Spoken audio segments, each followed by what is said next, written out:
ans, dans le fond, pas plus. Ouais. Vous croyez encore au socialisme? Oui, je crois au socialisme, oui. Vous croyez encore qu'un jour le PS aura un programme original et novateur? Mais on va s'y mettre bientôt. Ah! Faudrait vous y mettre, là, quand même. Eh, il y a urgence. C'est très honnête. Vous croyez encore que si tous les gars du monde voulaient se donner la main... Ben, je pense, vous m'avez parlé tout à l'heure des politiques, parce que c'est votre style, je le comprends. Moi, ce qui m'a le plus choqué, je vais vous le dire, c'est que dans ce combat, les citoyens s'en foutent totalement. Ouais.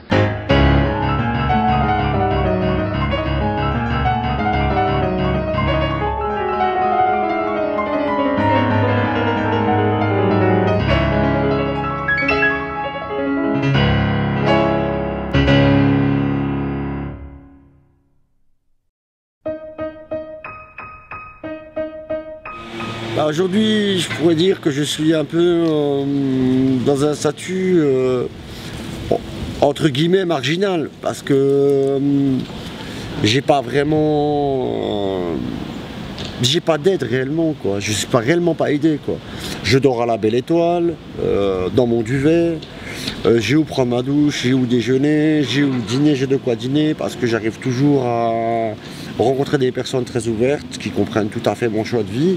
Et il est vrai que je suis un peu en dehors de ce système. Je pense que être citoyen, c'est se sentir citoyen. Et je suis pas particulièrement victime de racisme. La société me donne des choses.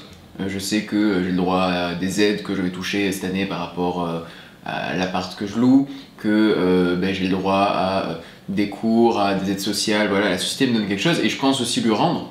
Parce qu'à côté de ça, en cours, j'y vais. J'ai fait des démarches personnelles pour ma ville à côté de ça. Je travaille, j'ai un emploi. Je donne et je prends. Et ça me rend légitime à mes yeux. Et je pense qu'au final, on pourrait même faire moins que ça, prendre plus ou donner plus. À partir du moment où on se sent légitime, on devient citoyen aussi. Alors, écoutez, moi je ne suis pas citoyen. Au sens où on l'entend habituellement, je suis français.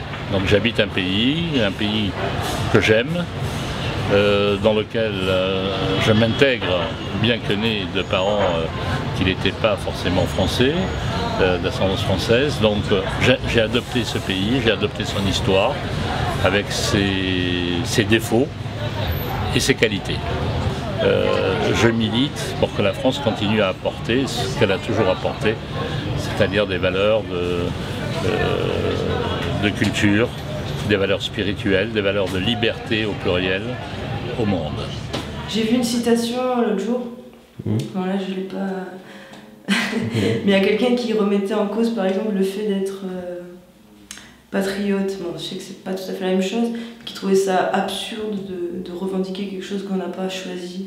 C'est comme si on revendiquait le fait d'avoir des cheveux comme ça alors que je l'ai pas choisi ou quoi. Pareil, le fait d'être citoyenne, je l'ai pas choisi, je le suis.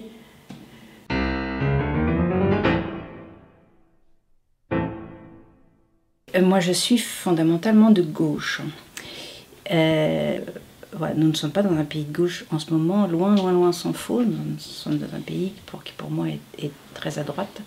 Et donc, j'ai espoir que la gauche revienne au pouvoir en France. J'ai eu l'espoir, j'ai beaucoup aimé ce que disait Benoît Hamon dans cette dernière campagne de 2017. Malheureusement, il a été complètement écrasé à cause de beaucoup de facteurs. Mais j'aimais beaucoup ses propositions.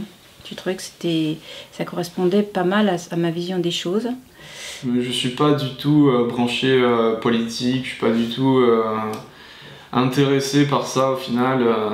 Et puis ça m'attire pas au final parce que je pense un peu comme tout le monde, genre on est tous là à se dire tiens lui il a l'air pas mal, mais au final on n'est pas du tout sûr parce que eux ils sont là pour leur business, justement ce côté individuel et personne n'y trouve son compte quoi. Et je pense que maintenant il y a une génération qui arrive là où justement on sort de ça et on a envie d'autre chose, donc et c'est pour ça qu'on s'intéresse plus quoi. Non, on n'a pas réellement d'espoir en quelconque parti politique. Ça va plus se jouer sur le moindre mal, mais ça reste quand même un mal. Après, ce que je ressens, c'est que je trouve qu'il y a vraiment une frontière entre le peuple et les hommes politiques, enfin la vie politique. Il y a plein d'exemples qui ont témoigné, enfin des hommes politiques qui ne savent pas le prix d'une baguette, etc. Je pense que c'est des gens qui ne vivent pas dans le monde, c'est sûr, ils ne vivent pas dans le monde du petit peuple, enfin des gens lambda, et ça me paraît difficile de savoir du coup les besoins de ces personnes-là. Aujourd'hui, il n'y a pas de représentants de l'opinion dehors des partis politiques. Vous ne pouvez pas vous exprimer qu'au travers, d'un parti politique. Autrement dit, votre voix, votre sentiment en tant que personne, en tant que famille, en tant qu'association n'existe pas. Notre pensée, c'est qu'il ne faut pas s'engager dans un système dans lequel on ne croit pas. Donc l'élection, pour nous, elle n'existe pas parce que la démocratie n'existe pas. Yo creo que sobre todo el sistema político está totalmente mediatizado y condicionado por el sistema económico. Es el sistema económico lo que importa hoy en día. Y es el sistema económico que se ha puesto por encima del sistema político. Y entonces pues yo creo que esto, mientras que esto no cambie, no hay nada que hacer.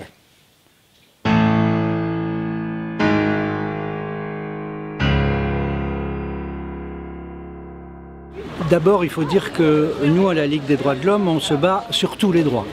Les droits politiques, les droits civiques, les droits sociaux, les droits économiques, les droits environnementaux. Alors bien évidemment, selon les périodes, il y a des combats qui vont nous solliciter plus que d'autres. Alors en ce moment, par exemple, on l'est beaucoup sur les questions de migrants. Alors les questions de migrants, ça veut dire aussi bien l'accueil des migrants, se battre pour qu'il y ait un accueil digne en France, mais se battre aussi pour que l'Aquarius ait un pavillon, et si possible un pavillon français, pour aller recueillir les réfugiés en mer Méditerranée. On parle souvent d'égalité des chances, il faut donner plus de chances, etc. Mais c'est quelque chose d'un peu, c'est fataliste quoi, je veux dire, que ce soit culturel, géographique, tout ce que tu veux. C'est horrible de se dire qu'en fait on n'a pas tous les mêmes chances et qu'il y a plein de gens qui doivent l'accepter quoi. Donc moi je dis pas que je suis quelqu'un de pauvre, je dis pas que je viens de n'importe où, j'ai quand même une famille qui aime bien l'art, etc. Il n'y a pas de souci. Mais de se dire que beaucoup de gens partent avec un handicap ou beaucoup de bases en moins, moi ça me blesse beaucoup parce que j'aimerais que tout le monde soit capable de faire ce qu'il veut quoi.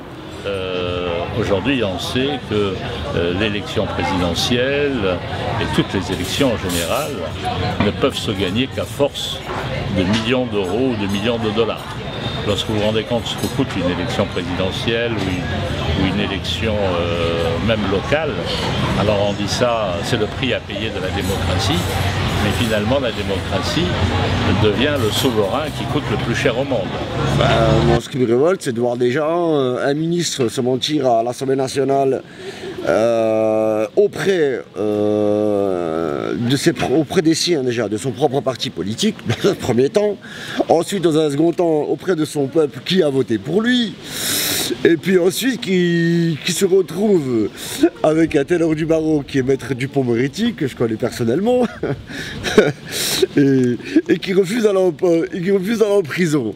Et en plus, il se doit redevable à Bercy de plus de 345 000 €, lui et sa femme. Donc je trouve quand même que ça fait un petit peu beaucoup quand même pour quelqu'un qui est censé représenter le peuple français et l'État ainsi que la France, qui fait offense d'ailleurs à tout ce que je vais citer au préalable. Ah ouais, ça c'est révoltant.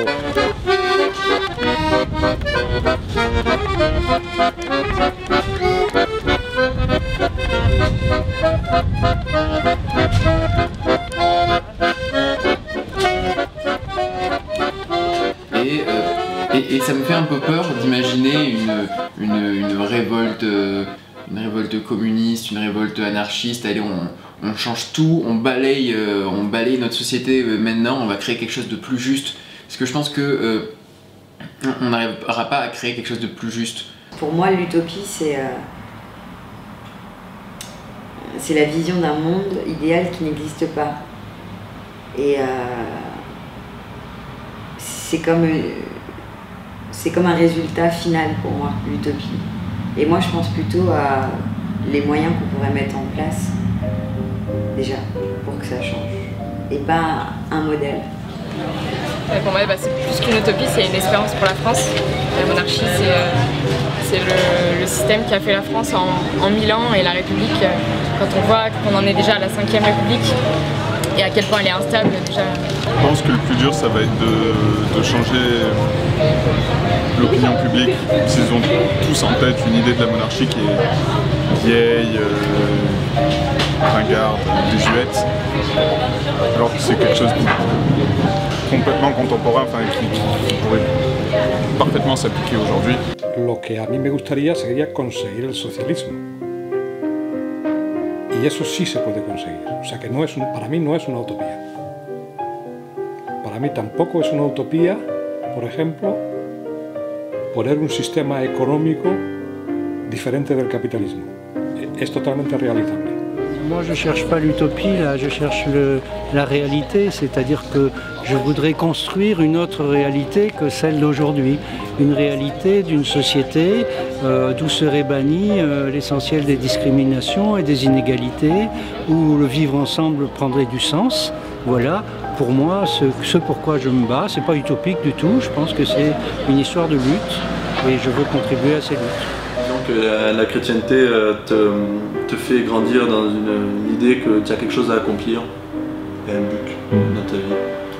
Ce qui fait qu'en gros, être chrétien pour moi c'est forcément utopiste parce que tu t'engages à vouloir faire des choses, tu as plein de choses contre lesquelles tu vas te révolter. Tu te dis que même si c'est minime, tu dois faire quelque chose et révolutionner du moins un petit truc. Ceux qui ont des utopies, je serais tentée de leur dire de faire attention parce que c'est dangereux d'être trop idéaliste, parce qu'on peut trop facilement être trop déçu de la vie telle qu'elle est, et je pense que c'est dangereux de ne pas aimer la vie telle qu'elle est quand même, parce qu'on n'a pas le choix que d'y être, on n'a pas le choix que d'être dans ce monde. Mais que c'est quand même, il y a un côté merveilleux d'avoir des utopies, mais le mieux je pense c'est d'essayer de se donner les moyens d'y accéder au maximum, parce que si on les a simplement et qu'après on est frustré de ce qu'on a, c'est pas très productif. Ben oui, il faut y croire, l'utopie, il n'y a que ça, il n'y a que ça qui compte en fait, aller au-delà du réel,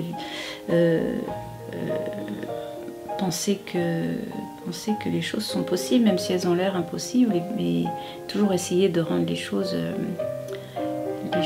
plus belles et pas s'arrêter à se dire ouais mais c'est pas possible. Ça, ouais, mais on n'y arrivera jamais. Ça, c'est vraiment une phrase qui me désole terriblement. Donc oui, on y arrivera. Oui, vous y arriverez.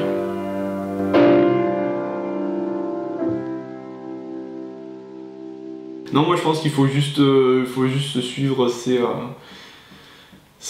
rêves si on en a. Et surtout essayer de, maintenant, dans ce monde-là, genre de vivre dans le bonheur qu'on a envie de se créer, quoi.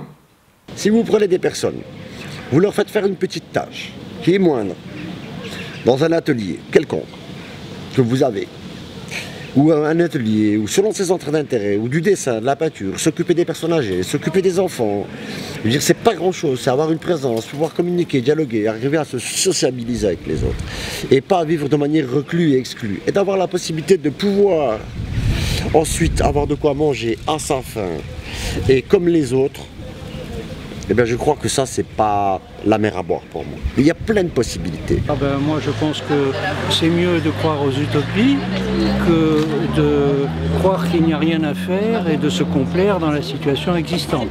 Donc je ne désespère pas que les utopistes trouvent un moyen de se raccrocher à la réalité à un moment donné pour aller vers leur utopie. Moi, je dirais pour aller vers un monde meilleur à construire tous ensemble. Sois vosotros los que tenéis que hacer, los que tenéis que cambiar el mundo. No me cabe la menor duda que lo vais a conseguir un día. No sé si dentro de 200 años o dentro de 500. Pero yo creo que sí, que se puede. Mais je pense qu'il faut sincèrement considérer la vie comme un putain de combat. Parce que il y a trop de choses qui vont pas et on peut pas se permettre de laisser faire ce qui arrive, quoi. Parce que laisser faire les choses, c'est laisser mourir le monde ou laisser mourir les gens et se laisser mourir soi-même. Donc bougez-vous, croyez à des choses et allez de l'avant, quoi, tout simplement. Et soyez des gens bien.